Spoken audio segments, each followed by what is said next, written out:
So these days, the government, as I stated before, recently, especially in the last couple years, has gotten really aggressive with doing something about securing health information. Okay, so to achieve that goal, they need to know where it is, who has it.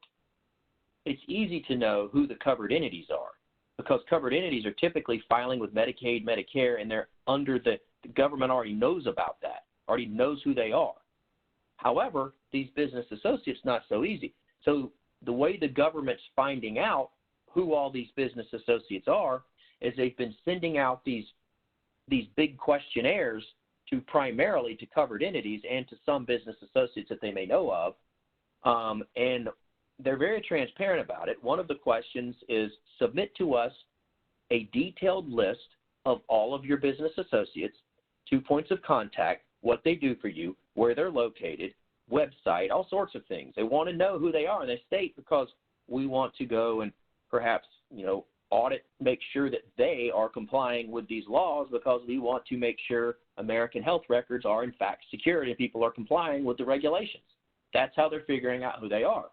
Now, businesses have to comply directly with the law. They have to have their own policies, train their staff, do their own risk assessments. They're subject to federal inspections these days. And as I stated before, must monitor a covered entity where that business associate agreement exists. Now, I don't mean you have to monitor every single thing they do, just in the way in which you guys do business together. Also must have agreements with subcontractors if being utilized, and breach notification. If a breach occurs, a business must notify.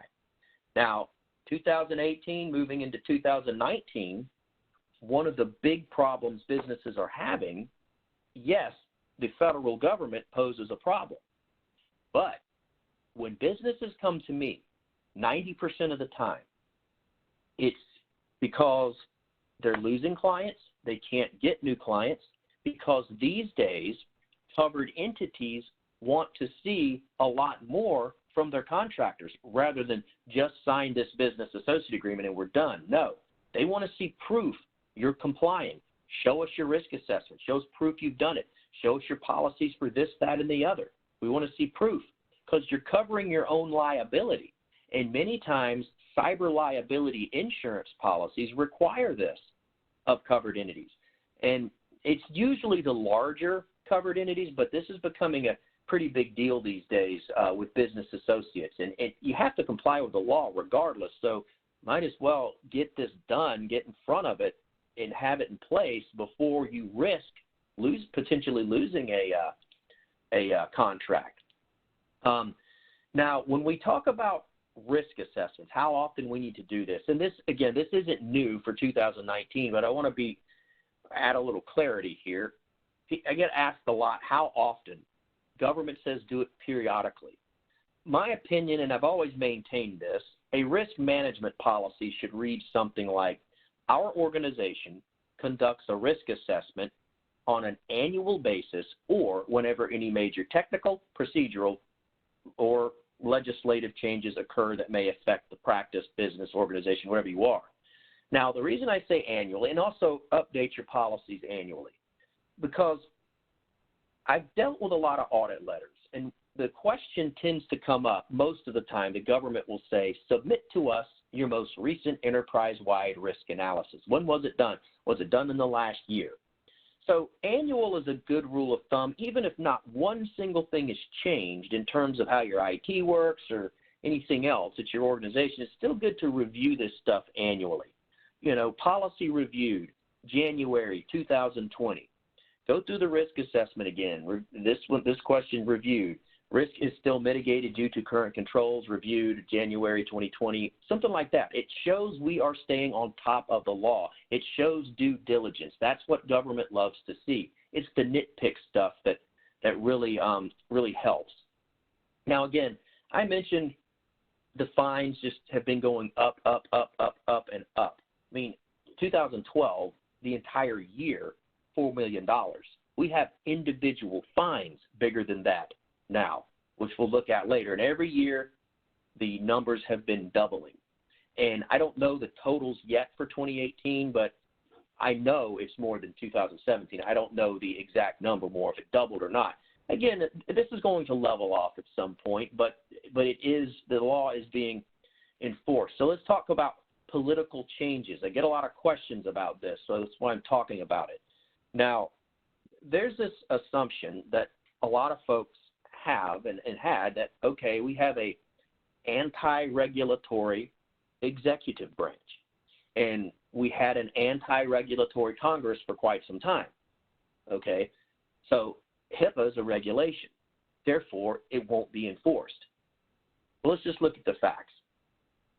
The Department of Health and Human Services, HHS, which is what the Office of Civil Rights is part of, and that's the enforcement body here, this is going to continue because these decisions are made by career staff that really are not affected by the shifting political winds wherever they go. As I stated, both the right and the left agree something needs to be done here. It's one of the few areas they actually agree on. The audit program also is a congressional mandate that arose from the 2009 HITECH Act. Now, the only political appointee that really has any clout here is the OCR director. And Roger Severino is our new OCR director. He, Jocelyn Samuels was his predecessor. There was an interim one briefly, but he's basically stated that he plans to maintain the same programmatic focus that his predecessors had on enforcement of the privacy laws. Now, he's a very capable fellow. He's a JD from Harvard Law, got a master's degree in public policy with highest distinction from Carnegie Mellon, and also has a bachelor's degree in business from Southern Cal, where he was a National Merit Scholar. He worked as a trial attorney for the DOJ and the civil rights, did a lot of stuff. Guy's certainly bright. Now, what we might assume is an anti-regulatory director. Maybe he is in other areas, I have no idea.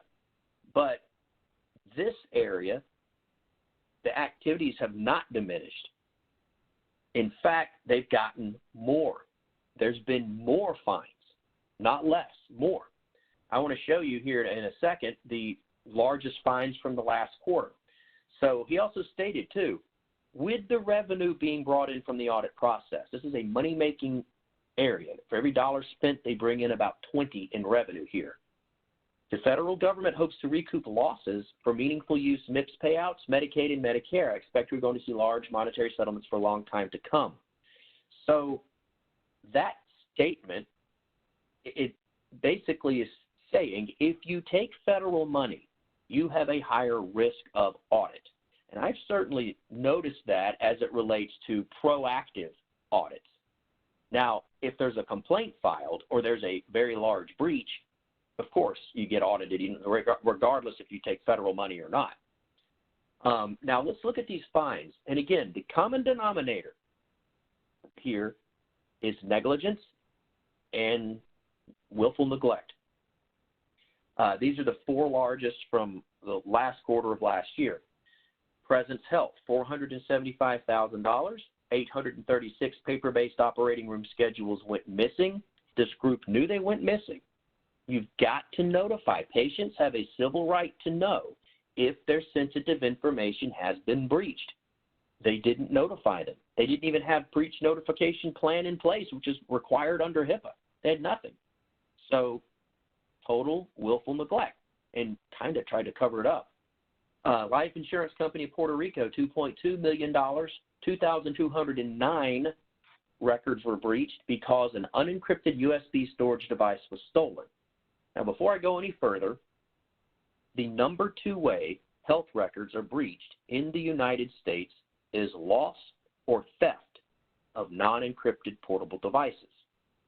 Now, everything's based on risk, correct? Well, with that stated, never, ever, ever put any protected health information on a non-encrypted portable device. Do not do that. Now, this group got in so much trouble, not so much that the breach happened. Breaches are going to happen. But they had no risk management plan in place. They had nothing. They said they did. Government called the bluff. They wanted to see it. Show us proof. Nope, wasn't there. Children's Medical of Dallas, $3.2 million, 6,262 records. Once again, unencrypted portable devices stolen. This group, same thing. Cavalier approach to the law. It's a shame, too, because this stuff is just not rocket science. They had nothing. As deep a pockets as they had, nothing. They had no risk management plan. They were even told to do so. Memorial Healthcare, $5.5 million. They got the worst, and it was the largest of the breaches, $115,000. This group, when people were terminated, and there's thousands of folks that work here, when people were terminated, they were not removing them or disabling them out of the cloud-based electronic health record system. That's required under HIPAA, termination procedures. They didn't have access modification procedures where you need to audit your access list from time to time to make sure that the access list is accurate, that you don't have users set up in systems that shouldn't be. And again, this is based on risk. If you're a small practice with 5 staff members, you don't need to audit your access list forever. It's only 5 people. But when you're talking about thousands, you've got to have these processes in place. They didn't. That's just common best IT practices. Complete neglect. Total cavalier approach to the law. And the dangerous thing these days, now, more than likely, every single one of those groups will be getting sued in a class action lawsuit. So it's coming from both angles now. It's going to be kind of hard to defend what they were doing because they were not compliant with the federal HIPAA laws. And again, bipartisan area, many thought Bush would scrap HIPAA back in 2000. Certainly didn't happen. There were actually more calls from both sides of the aisle, and plus OCR's budget's very small and they make money, so certainly not going to be on the radar screen. That was clear, and they make more money too because they get to do more investigations because they get many more complaints than ever before due to the individual remedy. Now let's talk about MIPS. So if you're a business associate, this is not going to apply to you, but MIPS/meaningful use, I want to talk about that because it's a bit misleading. What one of the requirements of MIPS is a security risk assessment, but if ever audited from the government for HIPAA, that's not really going to give you full scope audit in what the government would be looking for. Now, MIPS basically replaces the old PQRS system that was part of the Meaningful Use program. It replaced one part of Meaningful Use. I'm not going to get into all the weeds of what everything it does because that's not germane to what we're talking about here. But what it does maintain is the same protecting patient health information objective that's under the Meaningful Use program, or was. It replaced the Medicare aspects of the Meaningful Use program. Medicaid is still meaningful use. So why am I bringing this up? Because, well, first, the objective is we need to complete a security risk analysis, and you need to do it in the calendar year in which you are attesting. All the government says, you just check the box that it was done. They don't ask for it, but they might. So don't check the box that we've done the risk assessment and then you haven't, because if the government, and you're taking that government money, they come back and ask, they audit us for MIPS or meaningful use, and they say, well, submit to us the risk assessment, show us, and if you haven't done it, that's a problem. Now, here's the point, though. What MIPS and meaningful use asks us to do is conduct or review a security risk analysis, including addressing the security to include encryption of electronic protected health information, data created or maintained by the certified EHR technology in accordance with requirements, and implement security updates as necessary and correct identified security deficiencies as part of the MIPS eligible clinician risk management process. But all they're just asking us to assess the EHR. Now, that's an important aspect, a big piece of the pie of your overall compliance, certainly. But if we are audited by the government, they're going to be doing a full scope audit. They want to see, are we complying with the HIPAA privacy rule? Show us your privacy policies relating to allowable uses and disclosures. Show us your policy relating to accounting of disclosures. Show us your policies relating to breach notification, show us your policies relating to workforce clearance procedures, termination procedures, staff training, not just the EHR, how that's being secured. So that's a little misleading, because if we were audited for HIPAA, that would not hold water. It would not be robust. So certainly, regardless, though, this needs to be done in each calendar year in which you are attesting. HIPAA risk assessments required anyway. Have to do it anyway, regardless if you're in the MIPS or Meaningful Use Program. But the MIPS Meaningful Use Program really is only asking for an assessment of the EHR. All right, moving away from that, 2018, as well as 17 and 16 and 15, cyber attacks by far are the #1 way health records are breached. Moving into 2019, it only gets worse. Only gets worse. As I stated, data is worth more than oil. Hacking is a billion-dollar industry. Most of these groups are overseas. America is a big target. Healthcare is a big target because it's understood that security's not as strict because of lack of regulations, which is changing. But when you go to the OCR's portal, it's complete public domain. Any group that's had a breach of over 500 health records has to be put on this list. There's hundreds of groups on this list. What I did, I just sorted by the largest breaches ever. And Anthem is still the champ. But when you look at how these breaches occurred, hacking/IT incident, that's the #1 way. Loss or theft of non-encrypted portable devices, that's the #2 way health records are breached. So we need to do something about that. We need to address this, both technologically and administratively. Administratively, what do I mean? First, you've got to have good technology. I cannot stress that enough. Don't be using some $20 D-Link firewall sitting in front of a server with thousands of health records. You cannot use cheap IT. Don't use consumer-grade equipment in a business environment or a medical environment where you deal with the sensitive data. If some breach happens, you will be held accountable. I've seen this play out over and over and over. That's one point. Good technology. That is not the area to go cheap on. Not these days. #2, training.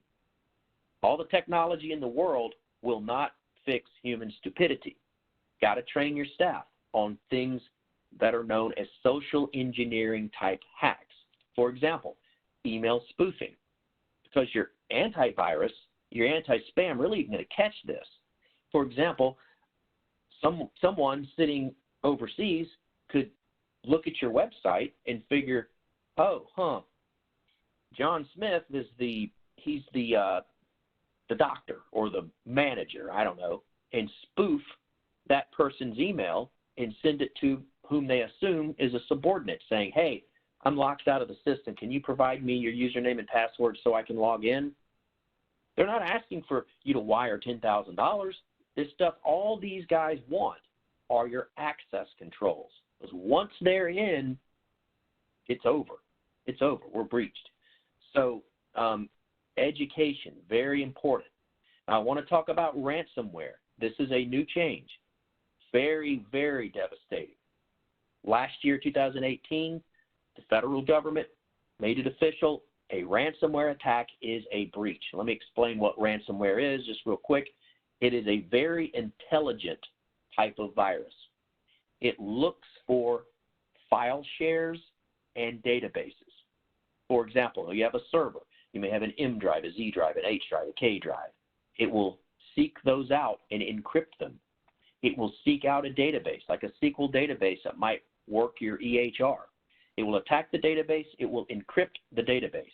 You can't get your information back. You can't get your data back, I should say, unless you pay some creep X amount of Bitcoins, which is a cryptocurrency, to get the decrypt key. And again, it is typically Bitcoins these guys want to be paid in, but they could use other kind of digital currencies, and there's nothing inherently nefarious about Bitcoins. It's just hard to trace.